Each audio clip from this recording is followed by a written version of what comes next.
যারা সুজি খেতে পছন্দ করে তাদের জন্য আজকে আমার এই রেসিপিটা। আমার কাছে তো ভীষণ ভালো লাগে, আর আমি যেভাবে রান্না করি একদম দানাদার একটা সুজি হয়, আমার কাছে ভালো লাগে। সুজি অনেক রকমই রান্না করা যায়, অনেকে আছে দানা দানা একটা সুজি আসবে। তা আমি কীভাবে রান্না করতেছি, এখানে তেল দিলাম, দারচিনি, এলাচি, তেজপাতা দিয়ে দিলাম, আর সুজি দিলাম এখানে উঁচু করে 1 চামচ। তারপরে এই তো ভালো মতো ভেজে একটু লাল লাল যখন করবেন না, তখন সুজিটা কিন্তু রান্না করলে দানা দানা হবে। হ্যাঁ, যদি একদম লাল লাল না করেন তাহলে দানা দানা হবে না, যেভাবে নর্মাল রান্না সেভাবেই হবে।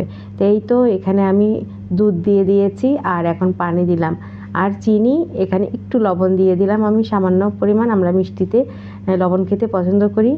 আর হচ্ছে এই তো এখানে আমি আবার উঁচু করে 2 চামচ পাউডার গুঁড়ো দুধ দিয়ে দিলাম, দিয়ে এখন ভালো মতো নেড়ে একদম পাতলা একটা সুজি রান্না হবে। ভীষণ মজা হয় এভাবে সুজিটা রান্না করলে। আর আমি তো ভীষণ পছন্দ করি, আমার ছেলেও ভীষণ পছন্দ করে, মোট কথা বাসার সবাই খুব পছন্দ করে। তো এই তো দেখেন কি সুন্দর হয়েছে, এরকম পাতলা সুজি খেতে না ভীষণ ভালো লাগে। তারপরে এই তো পিরিচে ভেড়ে নিচ্ছি, আর দেখেন কত সুন্দর হয়েছে। এখান থেকে বিদায় নিই, আল্লাহ হাফেজ।